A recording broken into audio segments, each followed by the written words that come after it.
मित्रों, आप सभी को चेतन उपाध्याय की ओर से प्यार भरा नमस्कार। ये जो वीडियो हम आपके समक्ष प्रस्तुत कर रहे हैं, स्क्रीन पर दिखाई पड़ रही हैं प्रोफेसर कल्पना गुप्ता जी।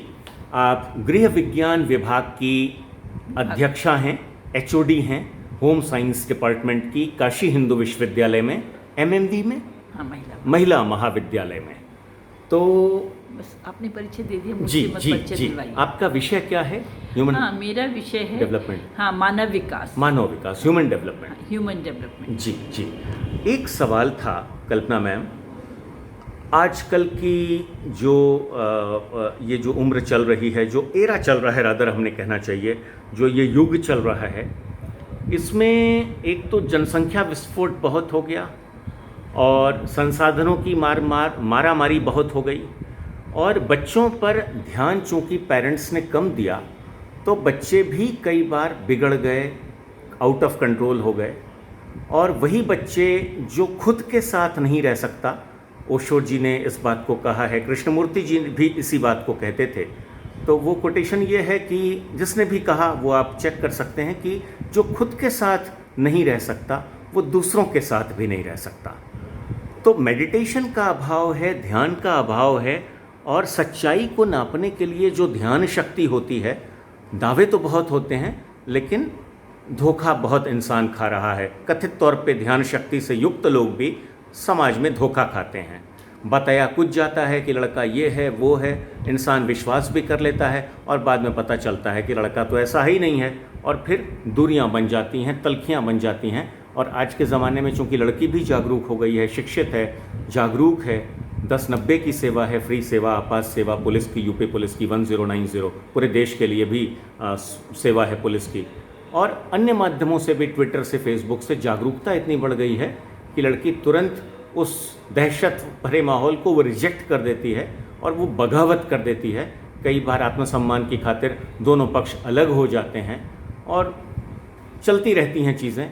तो ऐसे में अगर कोई महिला है, सपोज 30 साल की, 28 साल की, या 35 साल की, 25 साल की, 40 साल की, किसी भी उम्र की कोई महिला है जो कि किसी कारण से अपने मायके में है और बच्चा भी हो उसके साथ, तो वो जो टेंशन, प्रेशर जो होते हैं वहाँ के, उनसे कॉम्बैट करने के लिए और कंप्लीट ह्यूमन बीइंग बनने के लिए उस माहौल में भी वो किस तरह का माहौल होता है, थोड़ा हम चाहेंगे कि आप विस्तार से चर्चा करें।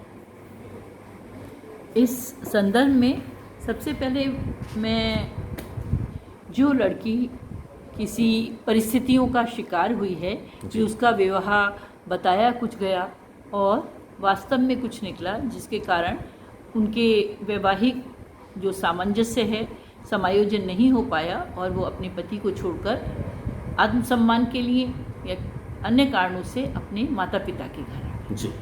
तो सच में तो उसके साथ धोखा हुआ, लेकिन अब उस धोखे की स्थिति में भी ये ज़रूरी हो जाता है कि हम उसको इस तरह का परामर्श दें कि जिससे कि वो अपनी इन परिस्थितियों के बाद भी अपना मानसिक संतुलन बनाए रखे। जी। तो इसके लिए सबसे ज़रूरी है कि वो स्वस्थ रहे जी।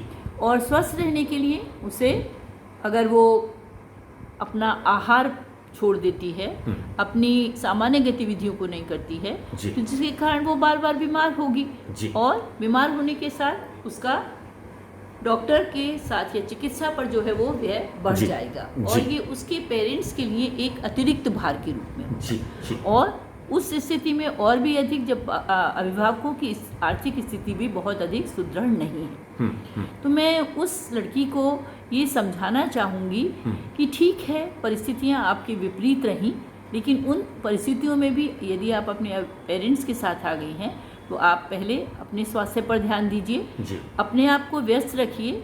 आप अभी, आपकी आयु 30, 35 या 28 है, तो बहुत अधिक आयु नहीं है, आप स्वस्थ रहेंगी तो आप अपने, जो आपकी माँ कम से कम आपसे 20 साल या 18 साल तो बड़ी होगी, और उनके लिए भी आपका वैवाहिक समायोजन ना होना उनके लिए भी बहुत अधिक धक्का होगा। तो आप स्वयं को संभालिए, घर के सारे कार्यों को अपने जिम्मेदारी से करिए माँ का जितना अधिक सहयोग कर पाएंगी, उनको कम काम करने दीजिए, क्योंकि यदि आप ससुराल में भी होती और वहाँ भी आपकी मदर इन लॉ होती, तब भी आप वहाँ सब कार्यों को करती जी।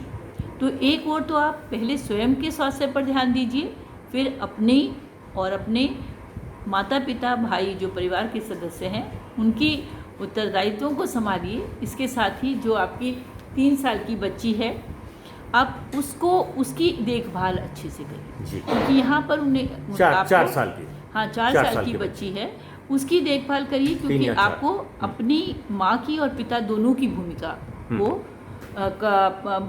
को पूरा करना है, मतलब उन दायित्वों को पूरा करना है। उसको किसी भी छोटी छोटी बात के लिए आप डांटेंगी तो वो और जिद्दी हो जाएगी, वो खुद आक्रामक हो जाएगी। तो आप उसको पहले प्यार से समझाइए, 1 बार 2 बार। यदि वो तब भी नहीं समझती है, तभी भी उसको मारना या प्रताड़ित करना किसी भी तरह से, या जोर से आंख दिखाना धमकाने के लिए, जैसे आजकल नॉर्मली करते हैं कि आंखों में इतने मतलब आक्रोश ला देंगे कि बच्चा एकदम भयभीत हो जाता है। नहीं, सबसे पहले तो आप ये देखिए कि अब बच्चा जो जिद कर रहा है वो स्वाभाविक है जी। बच्चे को भी प्यार की आवश्यकता है, तो आपको यहाँ माता और पिता दोनों का प्यार देना जी। तो आप पहले उसे प्यार से समझाइए, उसके साथ खेलिए, उसकी आवश्यकताओं की पूर्ति करिए अपनी परिस्थितियों के अनुसार जी। हम ये नहीं कह रहे हैं कि आप उसे बहुत महंगे खिलौने ला कर दीजिए, लेकिन जो आपके साथ साधन हैं उसमें आप उसको खुश रखने का प्रयास करें जी। आप उसे आंख दिखाकर या किसी भी प्रकार की दंडात्मक प्रक्रिया, उसके लिए दंड का या जोर से चिल्लाकर, हाँ जोर से चिल्लाकर उसको मत समझाइए, क्योंकि आप चिल्लाएंगी तो वो भी चिल्लाना सीखेगी। बिल्कुल बिल्कुल। और फिर आपको लगेगा कि वो क्यों चिल्ला रही है, और तब आप ये भूल जाएंगी कि पहले आपने ही उसको चिल्लाकर बात की थी। जी। और इसी तरह मैम ऐसा होता है कि कई घरों में ऐसा होता है, और वो कहते हैं कि ये हमारी संस्कृति है कि एक कमरे में आप हैं, आपको पता है कि जिसको आप बुलाना चाह रहे हैं वो चौथे कमरे में है, तो वहीं से चिल्लाएंगे उसका नाम लेकर, पूरा नॉइज़, ये जो 20, 25, 50 बार जो ज़ोर ज़ोर से नाम चिल्लाया जाएगा, तो उस घर में पढ़ाई का माहौल कैसे बन पाएगा, उस घर में मेडिटेशन का माहौल कैसे बन पाएगा? आपको क्या लगता है? आप उठकर जाइए और वहाँ से बुला कर लाइए। जी, उठकर जाएं और वहीं से बुला कर लाइए। उसमें आपकी भी शारीरिक जो गतिविधियाँ हैं वो अधिक होंगी, शारीरिक सक्रियता बनी रहेगी। जी जी जी जी। और सुबह की शुद्ध हवा में टहलना। हाँ, सुबह की शुद्ध हवा में टहलिए, सुबह स्वयं भी कुछ व्यायाम करिए, उस बच्ची को भी कराइए। बिल्कुल, खेल खेल में ही आप उसके साथ, वो स्वयं सीखेगी। अगर आप जानती हैं तो सूर्य नमस्कार करिए, या सिंपल बहुत साधारण, आजकल तो अगर घर में टेलीविज़न है तो रामदेव जी का भी बहुत सारा व्यायाम आता रहता है, मतलब कोई भी आप किसी भी प्रकार के व्यायाम का चयन कर सकती हैं, वो घर के अंदर भी कर सकती हैं, और यदि आपके पास बाहर स्थान है आप जा सकती हैं, तो शुद्ध हवा में टहलिए, थोड़ा अपने मन की शांति के लिए मेडिटेशन करिए, कुछ प्राणायाम करिए, और अपनी सारी परिस्थितियों का विश्लेषण करिए कि जो परिस्थितियां हैं उनसे भागने से नहीं हमारा काम चलेगा, हमें उनके साथ ही समायोजन करना। और समायोजन में एक्चुअली 2 चीज़ें होती हैं। समायोजन का मतलब स्वयं में पूरा परिवर्तन भी नहीं लाना, और ना ही दूसरों में परिवर्तन लाना होता है। उसमें क्या होता है कि एक तरफ हम अपने अंदर परिवर्तन लाते हैं और कुछ मात्रा में हम दूसरों को भी परिवर्तित करते हैं जी। ये समायोजन है। यदि हम केवल अपने में ही परिवर्तन लाते हैं तो हम उन परिस्थितियों से सरेंडर कर रहे हैं। यदि हम दूसरों में परिवर्तन ला रहे हैं तो हम उनके ऊपर अपना डोमिनेंस शो कर रहे हैं। तो हमें कुछ हद तक स्वयं को बदलना है और कुछ हद तक अपने सामने वाले व्यक्तियों में परिवर्तन। बिल्कुल बिल्कुल बिल्कुल। तो बहुत बहुत आपको धन्यवाद मैडम।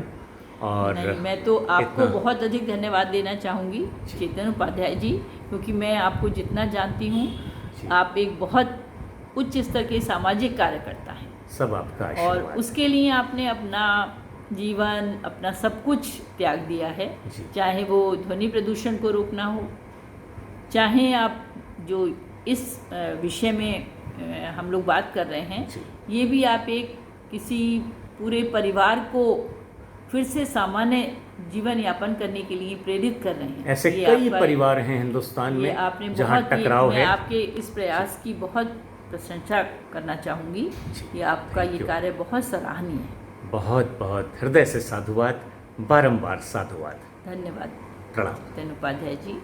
थैंक यू, बहुत बहुत प्रणाम आपको।